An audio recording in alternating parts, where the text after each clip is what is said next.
You're 6 when you learn the songs before you learn to read. Every morning starts with a bow toward two portraits on the classroom wall. What? Your teacher calls it gratitude. You don't know yet that gratitude isn't supposed to be mandatory.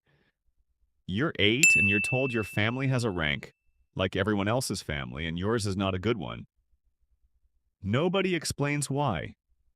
It was decided before you were born, based on something a grandparent did or didn't do decades ago.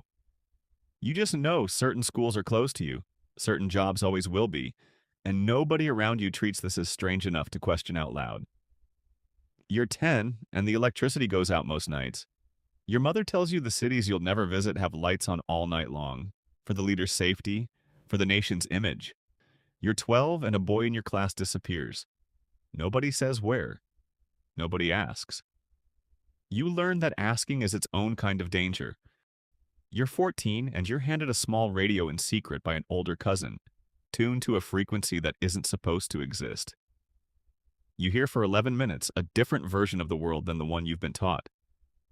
You turn it off and bury it under floorboards, and for a week you can't tell if you feel free or terrified because here those are closer to the same feeling than anyone admits. You're 16, and you're assigned to a labor brigade for the summer for the good of the country. You work 12-hour days clearing rocks from a field that someone in a city you'll never see decided needs clearing. Nobody calls this forced. They call it duty. You're starting to notice that everything here has a soft word covering a hard thing. You're 18 and food is scarce again, the way it gets scarce every few years, and your neighbor quietly starts trading anything she can across the border for rice. You know this is illegal. You also know hunger doesn't care about laws, and for the first time you understand that survival and obedience aren't always the same thing. Sometimes you have to pick. You're 20 and you get married, not for love exactly, but because being unmarried draws attention you can't afford. And attention here is rarely good news. Your husband works in a factory that hasn't produced anything useful in years. He still goes every day because not going is reported, and being reported is worse than producing nothing. You're 22 and you watch a public denouncement in the town square. A man accused of something vague, anti-state behavior, paraded and shamed in front of everyone who knew him. You feel something hot and furious rise in your chest watching it. You bury it immediately deep, because that feeling, if it shows on your face for even a second, is the kind of thing someone 2 rows over might mention to the wrong person.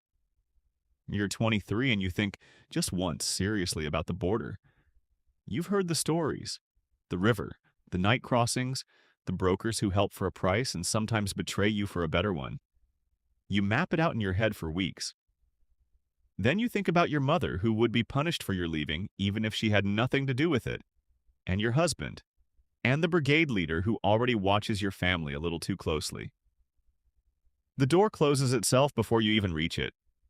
Some people make it out. You are quietly, permanently aware that you will probably not be one of them, and that this isn't really your decision to make alone. You're 25 and you understand fully now what your actual role has always been. Not citizen, not worker, but a kind of evidence. Your obedience is proof the system works. Your hunger is never mentioned in any speech. The leader's name will be in textbooks 100 years from now. Yours will be in no record anywhere, except maybe a file in an office you'll never see, listed by number more than name. There's no ending where things resolve. No statement, no rescue, no music swelling over a montage.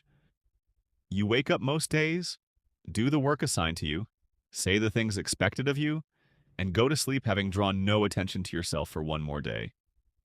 Nobody will write a book about how you did this for 20 years, then 30, but you did it.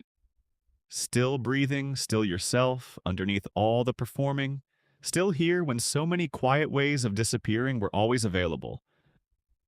Surviving without being seen, in a place built to make sure you're never seen as anything but useful. That's the only victory this life was ever going to offer, and you take it.